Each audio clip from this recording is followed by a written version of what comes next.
Good morning everyone. Welcome back to GK today. I hope आप सब बिल्कुल ठीक होंगे और आप सब ने संडे को बहुत एंजॉय किया होगा। और चलिए वापस फिर ट्रैक पे आते हैं और आज हम डिस्कस करेंगे 2 और 3 ऑफ जुलाई के सबसे मोस्ट इंपॉर्टेंट करंट अफेयर्स। चलिए अपना सेशन हम स्टार्ट करते हैं। जोहा rice which was seen in the news recently is from which state और द यूनियन टेरिटरी। जोहा चावल जो समाचारों में देखा गया था किस राज्य या फिर केंद्र शासित प्रदेश से है। सबसे पहले बात करेंगे कि जोहा राइस किस वजह से आजकल न्यूज़ में है। तो institute of advanced study in science and technology के कुछ साइंटिस्ट ने एक रिसर्च कंडक्ट की है कि जोहा राइस की क्या क्या न्यूट्रास्यूटिकल प्रॉपर्टीज़ हैं। ठीक है। और जोहा राइस एक तरह का बहुत महकने वाला चावल है जो कि नॉर्थ ईस्टर्न रीजन में पाया जाता है इंडिया के, स्पेशली अगर हम बात करें तो असम स्टेट में। तो इन्होंने पाया कि जोहा राइस काफ़ी ज़्यादा इफ़ेक्टिव है ब्लड के ग्लूकोज लेवल को कम करने में। साथ ही जो डायबिटीज़ की प्रॉब्लम है अगर वो स्टार्टिंग स्टेज में है तो उसको वो प्रिवेंट भी कर सकती है। ठीक है। तो ओवरऑल अगर हम बात करें तो जोहा राइस डायबिटीज़ में काफ़ी ज़्यादा इफेक्टिव है, इसी वजह से आजकल चर्चे में बनी हुई है। याद रखिएगा ये एक प्रोडक्ट है असम स्टेट का। यहाँ पे 2 बातें करेंगे जिसकी वजह से आजकल असम न्यूज़ में बना हुआ है। फर्स्ट है रिवरीन बेस्ड रिलीजियस टूरिज्म सर्किट। ठीक है। इसकी वजह से असम काफ़ी ज़्यादा चर्चे में था और इसके लिए एक मेमोरेंडम ऑफ अंडरस्टैंडिंग साइन किया था inland waterways authority of India ने, किसके साथ मिलके सागरमाला डेवलपमेंट कॉरपोरेशन लिमिटेड और Assam tourism development corporation along with department of inland waterways transport. तो हो सकता है आपसे एग्जाम में बस पूछ लें कि रिवरीन बेस्ड रिलीजियस टूरिज्म सर्किट किस स्टेट का इनिशिएटिव है या किस स्टेट से रिलेटेड है, तो आंसर हो जाएगा असम। इसके बारे में डिटेल में हमने पीछे बात करी हुई है, तो यहाँ पे डिटेल में नहीं जाना है, सिर्फ एग्जाम पॉइंट से बात करेंगे। अच्छा, यहाँ पे इसका पर्पस क्या है रिवरीन बेस्ड रिलीजियस टूरिज्म सर्किट का, कि टूरिज्म को प्रमोट करना स्टेट के अंदर। ओके। अब सेकेंड न्यूज़ क्या है, इंडियन आर्मी की जो गजराज कॉर्प्स है इन्होंने कोलैबोरेट किया डिफरेंट डिजास्टर मैनेजमेंट ग्रुप के साथ और इन्होंने कंडक्ट किया एक ज्वाइंट फ्लड रिलीफ ड्रिल जिसका नाम है एक्सरसाइज जल राहत। कहाँ पे कंडक्ट किया, तो असम स्टेट में। ठीक है। तो आपसे पूछ सकते हैं कि जल राहत एक्सरसाइज को कहाँ पे कंडक्ट किया गया, याद रखिएगा असम में। इसके अलावा अगर हम कुछ और जीआई टैग प्रोडक्ट्स की यहाँ पे एक बार बात करें क्विकली, तो याद रखिएगा कि बसोहली पेंटिंग को हाल ही में जीआई टैग मिला है और ये जम्मू एंड कश्मीर का प्रोडक्ट है। इसके अलावा मॉरल मशरूम को भी जीआई टैग मिला है और ये भी जम्मू एंड कश्मीर का प्रोडक्ट है। फिर 2 प्रोडक्ट हमारे तमिलनाडु स्टेट के हैं जिनको हाल ही में दिया गया है जीआई टैग। इसमें से फर्स्ट है मनु मदरई पॉटरी। ठीक है। और सेकेंड प्रोडक्ट है कंबम ग्रेप्स। तो ये सारे प्रोडक्ट को हाल ही में जीआई टैग दिया गया है, तो ये भी एग्जाम में आपसे पूछा जा सकता है, पिछले 2-3 महीनों के अंदर अंदर दिया गया है। नेक्स्ट क्वेश्चन है which union ministry announced the changes in unmanned aerial vehicle export policy to make it simpler and liberalised. किस केंद्रीय मंत्रालय ने यूएवी निर्यात नीति को सरल और उदार बनाने के लिए इसमें बदलाव की घोषणा कर दी है। तो ministry of commerce and industry के directorate general of foreign trade ने ये जो एक्सपोर्ट पॉलिसी है सिविलियन ड्रोन्स की या अनमैन्ड एरियल व्हीकल्स की फ्रॉम इंडिया, उसको सिंपल कर दिया है और साथ ही ज़्यादा लिबरलाइज कर दिया है। ठीक है। और अब ये अलाइन कर रहा है इंडिया के फॉरेन ट्रेड पॉलिसी के ईज से, जो कि 2023 के लिए डेवलप किया गया है।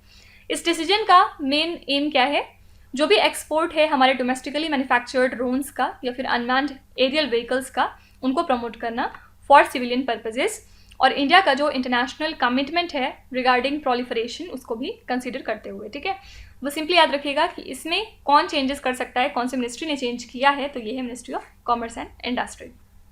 अब यहाँ पे चलिए कुछ मिनिस्ट्रीज़ की चर्चा कर लेते हैं। तो गवर्नमेंट ऑफ इंडिया ने हाल ही में एक फेलोशिप प्रोग्राम अपना लॉन्च किया है जिसका नाम है वैभव। ओके। किस लिए किया है, कोलैबोरेशन को फॉस्टर करने के लिए और नॉलेज शेयरिंग को इम्प्रूव करने के लिए between the Indian diaspora scientist and academic institutions in India. अगर आपसे पूछें कि वैभव किस मिनिस्ट्री से एसोसिएटेड है, तो ministry of science and technology.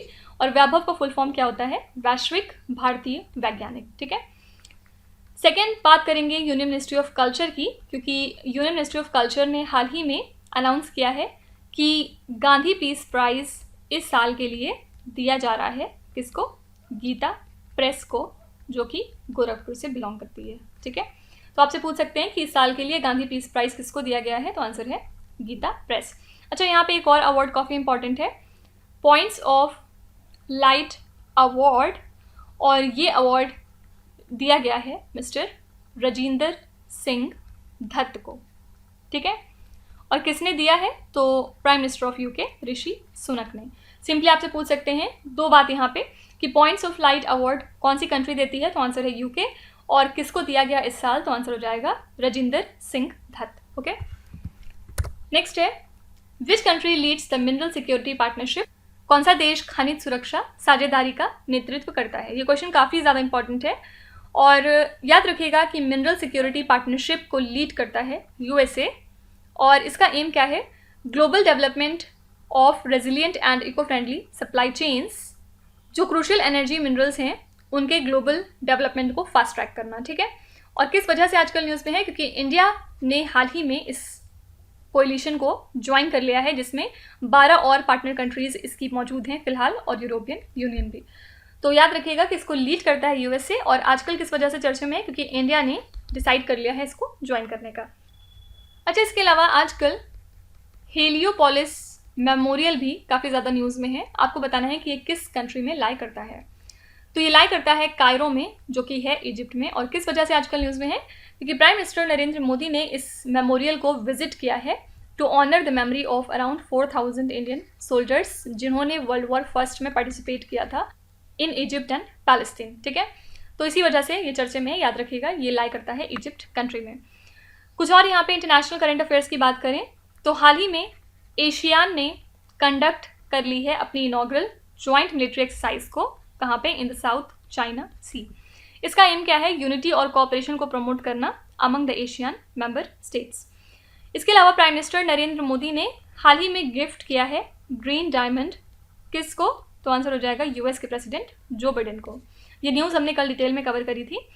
इसके अलावा ड्रैगन बोट फेस्टिवल जो है ये कौन सी कंट्री में सेलिब्रेट किया जाता है? तो आंसर है चाइना। आजकल किस वजह से न्यूज़ में? क्योंकि गूगल डूडल ने इस फेस्टिवल को ऑनर किया है हाल ही में, ठीक है। फिर इसके अलावा कौन सी कंट्री है जिसने हाल ही में सेम सेक्स मैरिज को लीगलाइज कर दिया है? तो ये कंट्री है एस्टोनिया। फाइन, तो ये क्वेश्चन वन लाइनर टाइप के हैं, आप इनको ज़रूर ध्यान रखिएगा, एग्जाम में पूछे जा सकते हैं। नेक्स्ट क्वेश्चन है Al Hakim bi Amr Allah mosque is located in which country. Al Hakim bi Umr Allah मस्जिद किस देश में स्थित है, आपको ये बताना है। तो ये जो मॉस्क है ये भी लाई करता है इजिप्ट में, और प्राइम मिनिस्टर नरेंद्र मोदी इस मॉस्क को विजिट करने वाले हैं, जो कि कायरो में लाई करता है, ठीक है। और इसका नाम अल हकीम बी अम्र अल्लाह क्यों रखा गया है?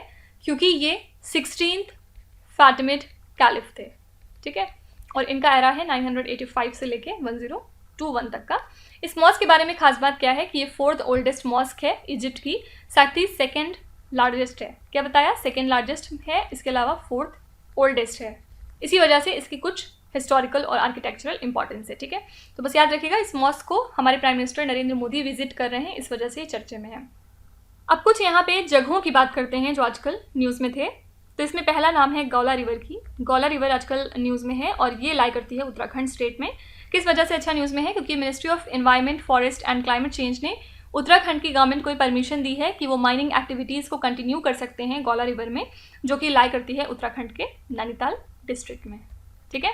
फिर इसके अलावा दुनिया का सबसे बड़ा सैंड आइलैंड कौन सा है? याद रखिएगा ये है फ्रेजर आइलैंड, ओके। और फ्रेजर आइलैंड क्योंकि न्यूज़ में था तो स्टैटिक जीके के फॉर्म में आपसे पूछा जा सकता है कि दुनिया का सबसे बड़ा सैंड आइलैंड कौन सा है? याद रखिएगा फ्रेजर। फिर इसके अलावा एमचंग वाइल्ड लाइफ सेंचुरी आजकल न्यूज़ में थी और एमचंग वाइल्ड लाइफ सेंचुरी लाई करती है असम स्टेट में। फिर हाल ही में रशिया ने एक सिटी है यूक्रेन में जिसको इन्होंने फोकल पॉइंट बना लिया था। उस सिटी का नाम क्या था? तो आंसर हो जाएगा बखमुत सिटी। तो आपसे पूछ सकते हैं कि बखमुत सिटी कौन सी कंट्री में लाई करती है? तो यूक्रेन में। किस वजह से न्यूज़ में थी? क्योंकि रशिया ने इसको अपनी लड़ाई का फोकल पॉइंट बना लिया था। फिर Navegaon Nagzira tiger reserve news में था और ये लाई करता है महाराष्ट्र स्टेट में। फिर इसके अलावा एक टेम्पल है जिसका नाम है कपिलेश्वर टेम्पल, ये भी न्यूज़ में था और कपिलेश्वर टेम्पल है उड़ीसा स्टेट में। सबको कमेंट्स में बताना है कि तुंगनाथ टेम्पल कौन से स्टेट में लाई करता है। देखिए एक क्वेश्चन यहाँ पे एटलीस्ट 5 to 7 टाइम्स रिवाइज करवाया जाता है। तुंगनाथ टेम्पल हमने बहुत बार डिस्कस किया हुआ है, तो आप लोग जितने लोग भी यहाँ पे हैं एटलीस्ट जो नए नहीं हैं, जो कंसिस्टेंट रहते हैं जीके टुडे के साथ, उन सबको इसका आंसर पता होना चाहिए। अगर आप नहीं बता पाएंगे तो मुझे बहुत ज़्यादा डिसअपॉइंटमेंट हो जाएगी कि इतना रिवीजन कराने का फिर क्या फ़ायदा। ठीक है, तो नए लोगों को छोड़ के बाकी सब लोग बताएंगे कमेंट्स में कि तुंगनाथ टेम्पल कहाँ पे है। जितने व्यूज़ आ रहे हैं मुझे एटलीस्ट 80% आंसर्स कमेंट्स में चाहिए। ठीक है, 80% लोग ज़रूर अपने जवाब कमेंट्स में लिखिएगा। नेक्स्ट है, विच स्टेट और the union territory launch the Jagan अन्न सुरक्षा प्रोग्राम। किस राज्य या फिर केंद्र शासित प्रदेश ने जगन अन्न सुरक्षा कार्यक्रम शुरू किया। देखिए, ये चीज़ तो आपको पता चल गई होगी कि जहाँ कहीं भी आप जगन अन्न या जगन इस टाइप का एक्रोनिम पढ़ेंगे किसी भी स्कीम के आगे, तो वो यूजुअली आंध्र प्रदेश स्टेट की रहती है। ठीक है, और chief minister of Andhra Pradesh फिलहाल कौन है, तो वाई.एस. जगन मोहन रेड्डी। और ये प्रोग्राम एक तरह का 1 महीने का एफर्ट होगा गवर्नमेंट का, जिसमें ये जो अनरिजॉल्व ग्रीवेंसेज हैं उनको एड्रेस करेंगे by reaching out to the households in the state. ठीक है, तो इसमें वॉलंटियर्स और सेक्रेटरीट एम्प्लॉयज़ जो हैं वो सभी घरों को विजिट करेंगे। लगभग 1.6 करोड़ घर हैं आंध्र प्रदेश में, और अगले 10 दिनों में ऐसा कर दिया जाएगा ताकि ऐसे लोग जिनकी कोई ना कोई ग्रीवेंस रह गई या वो सॉर्ट आउट नहीं हो पाई, या फिर उनको पिछली किसी स्कीम का फ़ायदा नहीं मिल पाया, तो उन सब की हेल्प की जाएगी। ठीक है, तो जगन अन्न सुरक्षा प्रोग्राम आंध्र प्रदेश स्टेट का है। कुछ और यहाँ पे स्टेट रिलेटेड करंट अफेयर्स की अगर हम बात करें तो हाल ही में छत्तीसगढ़ स्टेट के नए डिप्यूटी चीफ मिनिस्टर बन चुके हैं मिस्टर टी.एस. सिंहदेव। ठीक है, और यहाँ के चीफ मिनिस्टर कौन है, भूपेश बघेल। गवर्नर कौन है, तो ये हैं बिश्वभूषण हरिचंदन। फिर इसके अलावा सेंट्रल गवर्नमेंट ने हाल ही में एलोकेट किए हैं 145 करोड़ रुपीज़ किस स्टेट के लिए, नागालैंड के लिए। क्यों किए हैं, for the construction of unity mall in its Dimapur. Nagaland में एक यूनिटी मॉल बनाया जा रहा है 145 करोड़ रुपीज़ का, और सेंट्रल गवर्नमेंट ने बहुत सारा पैसा एलोकेट किया है कि हर स्टेट में ऐसा एक यूनिटी मॉल क्रिएट किया जाए। अच्छा, इस यूनिटी मॉल का एम क्या होगा, जो भी 1 डिस्ट्रिक्ट 1 प्रोडक्ट स्कीम है स्टेट की, उसको प्रमोट और शोकेस करना। फिर हमने क्लाउड किचन पॉलिसी के बारे में कल पढ़ा था। क्लाउड किचन पॉलिसी किस स्टेट या फिर यूनियन टेरिटरी से रिलेटेड है, तो आंसर हो जाएगा नई दिल्ली। फिर हमने लेवेंडर फेस्टिवल के बारे में भी पढ़ा था, और लेवेंडर फेस्टिवल है रिलेटेड जम्मू एंड कश्मीर से। फिर इसके अलावा याद रखिएगा कि जो अहमदनगर डिस्ट्रिक्ट है महाराष्ट्र स्टेट का, इसको अब रीनेम किया जा रहा है एज अहिल्या होलकर। फाइन, तो ये कुछ different state related current affairs हो गए। अच्छा, इसके अलावा सब लोग कमेंट्स में ये भी बताएंगे कि महाराष्ट्र के नए चीफ मिनिस्टर और डिप्यूटी चीफ मिनिस्टर कौन बन चुके हैं। अच्छा, इसके अलावा सब लोग कमेंट्स में ये भी बताएंगे कि कर्नाटका के नए चीफ मिनिस्टर और डिप्यूटी चीफ मिनिस्टर हाल ही में कौन बन चुके हैं। नेक्स्ट क्वेश्चन है, India signed a mutual recognition arrangement for authorised economic operators with which country. Bharat ने किस देश के साथ अधिकृत आर्थिक ऑपरेटरों के लिए पारस्परिक मान्यता व्यवस्था पर हस्ताक्षर किए हैं। तो इंडिया और यूएई ने ये म्यूचुअल रिकॉग्निशन अरेंजमेंट साइन किया है ऑथराइज्ड इकोनॉमिक ऑपरेटर्स के लिए, जिसमें कि कस्टम अथॉरिटीज़ को अलाउ किया जाएगा दोनों कंट्रीज से कि वो सेफ एंड कंप्लायंट एक्सपोर्टर्स को और इंपोर्टर्स को रिकॉग्नाइज कर सकें। इस एग्रीमेंट का एम क्या है, फैसिलिटेशन को इन्हांस करना और जो कस्टम क्लियरेंसेज हैं उनको स्ट्रीमलाइन करना फॉर ऑथराइज्ड इकोनॉमिक ऑपरेटर्स, जिसके बाद उनको इम्प्रूव्ड बेनिफिट्स और एफिशिएंसीज मिलेंगी। ठीक है, तो बस याद रखिएगा कि ये जो म्यूचुअल रिकॉग्निशन अरेंजमेंट है in terms of authorised economic operators, ये इंडिया ने यूएई के साथ साइन किया है। कुछ और यहाँ पे अगर हम पार्टनरशिप्स की बात करें तो इंडिया और इजराइल कंट्री ने हाल ही में कुछ एग्रीकल्चर रिलेटेड एमओयूज साइन किए हैं ताकि एडवांस टेक्नोलॉजी सॉल्यूशंस के ऊपर बात की जा सके। ठीक है, फिर इसके अलावा इन्फोसिस ने पार्टनरशिप करी है डैंस्के बैंक के साथ। किस लिए करी है, ताकि जो बैंक का डिजिटल ट्रांसफॉर्मेशन गोल है उसको एक्सेलरेट किया जा सके। फिर पेटीएम ने पार्टनरशिप करी है अरुणाचल प्रदेश के साथ to foster the startup ecosystem.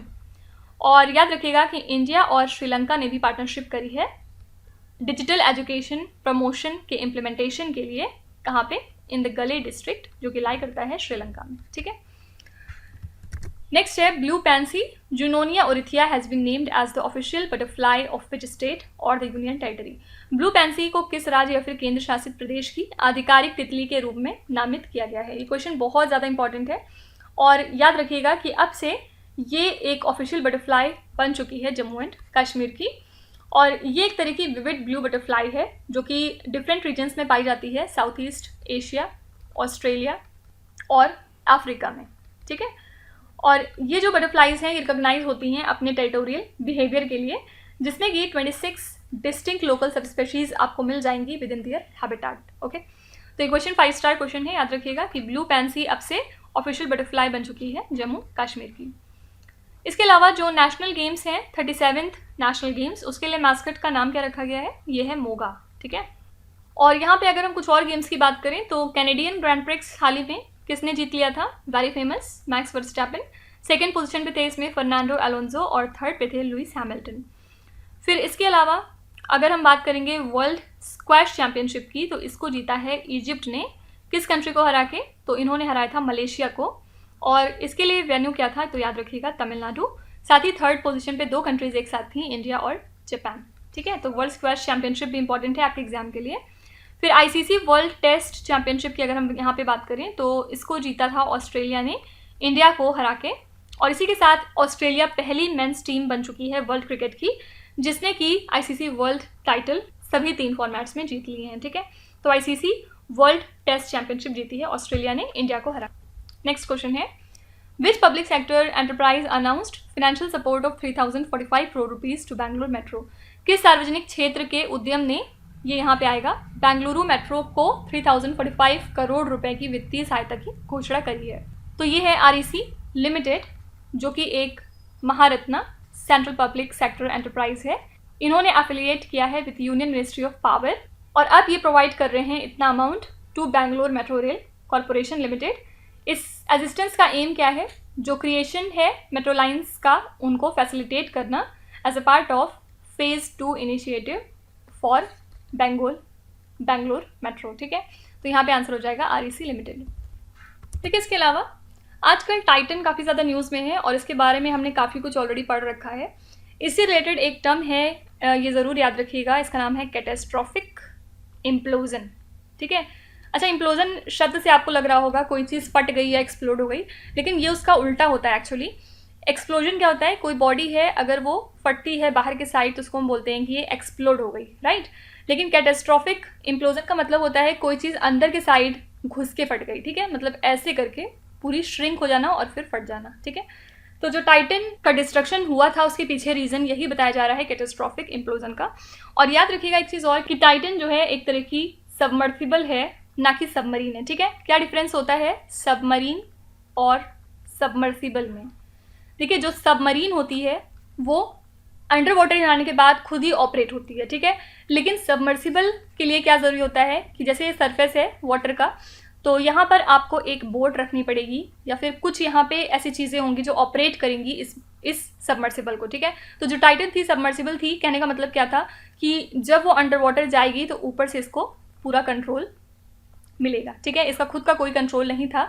अच्छा, आप टाइटन के बारे में कुछ इंटरेस्टिंग फैक्ट्स नहीं जानते होंगे, लेट मी टेल यू। जो टाइटन सबमर्सिबल थी, फर्स्ट ऑफ ऑल जब वो इसके अंदर गई तो ये डिसाइड हुआ था कि हर 15 मिनट पे टाइटन सबमर्सिबल अपने ऊपर इस खड़े हुए बोट को एक सिग्नल भेजेगी। ठीक है, तो हर 15 मिनट पे ओके का सिग्नल ये सबमर्सिबल इसको भेज रही थी।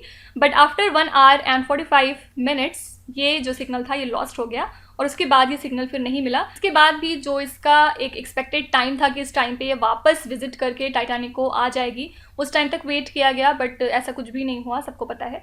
तो ये जो ऊपर जहाज़ रखी गई थी जिसको ऑपरेट कर रही थी, याद रखिएगा इसका नाम था पोलर प्रिंस। ठीक है, कुछ और इंपॉर्टेंट फैक्ट्स क्या हैं टाइटन के बारे में कि जब ये अंदर गई पानी के, उसके बाद याद रखिएगा कि इसमें कोई भी एस्केप करने का तरीका नहीं था। इसका मतलब क्या है, सपोज ये जो सबमर्सिबल है इसमें लोगों को बैठा के, 5 लोग गए थे सबको मालूम है, तो 5 लोगों को इसमें बैठा के बाहर से लॉक कर दिया गया और इसमें अंदर से खोलने का कोई भी सिस्टम अवेलेबल नहीं था। ठीक है, तो ये जब सबमर्सिबल अंदर चली गई उसके बाद आप इससे बाहर नहीं निकल सकते। जब ये सबमर्सिबल फाइनली बाहर आएगी तो बाहर के लोग इसको ओपन करेंगे डोर को और उसके बाद ही लोग इसके बाहर आ सकते हैं। ओके, तो ये सब कौन कर रहा था, कौन सी कंपनी कर रही थी? Ocean Gate. याद रखिएगा टाइटन ओशन गेट का ही एक प्रोडक्ट था। और ये कैटास्ट्रॉफिक इम्प्लोजन अच्छा किस वजह से हुआ था, क्योंकि ये जो सबमर्सिबल थी ये बनी हुई थी कार्बन फाइबर की।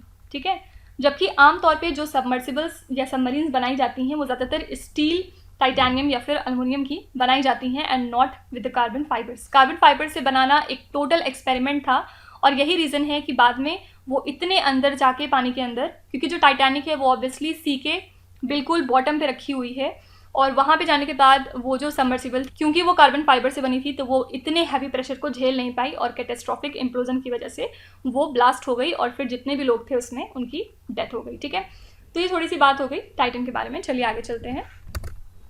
व्हेन इज द उद्यमी Bharat MSME day observed in India? Bharat में उद्यमी भारत MSME दिवस कब मनाया जाता है? तो इंटरनेशनल MSME डे को कमेमोरेट करने के लिए मिनिस्ट्री ऑफ MSME ने ऑब्जर्व किया उद्यमी भारत MSME डे 27 जून को एट विज्ञान भवन इन न्यू दिल्ली। ओके, और यूनियन मिनिस्टर ऑफ MSME कौन है? नारायण राणे। इन्होंने लॉन्च किया चैंपियंस 2.0 पोर्टल, साथ ही एक mobile application for geo tagging of cluster projects, technology centres and MSME idea hackathon 3.0। किसके लिए? For women entrepreneur. तो MSME डे हम ऑब्जर्व करते हैं 27 जून को। कुछ और डेज एंड थीम्स की यहाँ पे बात करें तो नेशनल पोस्टल वर्कर्स डे हम ऑब्जर्व करते हैं 1 जुलाई को। और क्यों करते हैं? ताकि जो हमारे पोस्टल वर्कर्स हैं उनके टायरलेस एफर्ट्स को रिकॉग्नाइज किया जाए और उनके तरफ एक ग्रैटिट्यूड शो किया जा सके। 1 जुलाई को बहुत सारे दिन हम ऑब्जर्व करते हैं, लाइक चार्टर्ड अकाउंटेंट्स डे, फिर डॉक्टर्स डे भी इसी दिन होता है, और इसके अलावा जोक डे होता है। फिर इंटरनेशनल टी डे हम ऑब्जर्व करते हैं 21 मई को, और इसी दिन एंटी टेररिज्म डे भी ऑब्जर्व किया जाता है। इसके अलावा वर्ल्ड एड्स वैक्सीन डे हम ऑब्जर्व करते हैं 18 मई को, और इसी दिन इंटरनेशनल म्यूजियम डे भी सेलिब्रेट किया जाता है। और एक दिन पहले मतलब 17 मई को हम ऑब्जर्व करते हैं इंटरनेशनल हाइपरटेंशन डे। ठीक है, लास्ट क्वेश्चन पे आएंगे। Egypt conferred the order of the Nile honour to which personality? मिस्र ने किस व्यक्तित्व को ऑर्डर ऑफ द नाइल सम्मान प्रदान किया? तो हमारे प्राइम मिनिस्टर नरेंद्र मोदी को कन्फर किया गया है with this order of the Nile award, और ये हाईएस्ट सिविलियन अवार्ड होता है इजिप्ट कंट्री का। ये 13th ऐसा अवार्ड है, मतलब ऐसा हाईएस्ट स्टेट ऑनर है डिफरेंट कंट्रीज़ के द्वारा जो कि नरेंद्र मोदी जी को मिला है। और इस अवार्ड को स्टार्ट किया गया था 1915 में, और ये जो ऑर्डर ऑफ द नाइल है ये इजिप्ट कन्फर करती है head of the state, crown princess या फिर वाइस प्रेसिडेंट्स को, जो कि अपनी इनवैल्यूएबल सर्विसेज के लिए जाने जाते हैं। ठीक है, तो दो बातें यहाँ से पूछी जा सकती हैं कि order of the Nile honour किसको दिया गया इस साल? तो ये है नरेंद्र मोदी। कौन सी कंट्री देती है? तो याद रखिएगा इजिप्ट। कुछ और यहाँ पे अवार्ड्स अगर हम देखें तो याद रखिएगा कि सलमान रुश्दी को हाल ही में मिला है प्रेस्टिजियस जर्मन पीस प्राइज 2023 का। इसके अलावा प्रिया AS को मिला है साहित्य अकेडमी अवार्ड 2023, और मैरी कॉम को बनाया गया है global Indian icon at the UK India awards. ठीक है, तो ये हो गए हमारे आज के सभी इंपॉर्टेंट करंट अफेयर्स, और आई होप कि आपको सेशन में मज़ा आया होगा, बहुत कुछ नया सीखने को मिला होगा और बहुत कुछ हमने पीछे का भी रिवाइज़ किया है। तो इसी तरह से आगे बढ़ते रहेंगे, और आप ज़रूर कमेंट्स में बताइएगा कि आपका मॉक टेस्ट में क्या पोजीशन चल रहा है फ़िलहाल, कितना आप इम्प्रूव कर पा रहे हैं, या फिर आप एग्जाम में कितना करंट अफेयर्स के क्वेश्चन अच्छे तरीके से सॉल्व कर पा रहे हैं। तो प्लीज़ आप अपना फीडबैक ज़रूर कमेंट्स में लिखा करिए, उसके अकॉर्डिंग ही फिर हम आगे चलेंगे। चलिए फिर आपकी क्विज पे चलते हैं, और यहाँ पे आई एम सॉरी, यहाँ पे आज 4 ही क्वेश्चन हैं, 5th वाला आई थिंक मिस हो गया है। तो जितने भी क्वेश्चन आपको इसमें से आते हैं आप उनका जवाब कमेंट्स में ज़रूर लिखिएगा, और जो नहीं आते कोई बात नहीं, आप दूसरे लोगों के आंसर्स टैली करके या देख के याद कर सकते हैं बाद में। So that's it for today, I hope you have like the session. आज का सेशन आपको कैसा लगा ज़रूर बताइएगा कमेंट्स में। साथ ही साथ आपका कोई भी रिव्यू है, फीडबैक है या फिर सजेशन है तो वो भी आप हमें बता सकते हैं। हमें जानकर खुशी होगी और हम पूरी कोशिश करेंगे उसको इम्प्लीमेंट करने की। तो कल फिर हम मिलेंगे सेम टाइम सेम जगह कल के करंट अफेयर्स के साथ। Till then stay tuned. Thank you so much for watching, and please do not forget to subscribe to GK Today. With this, Meenuz Hadsana signing off.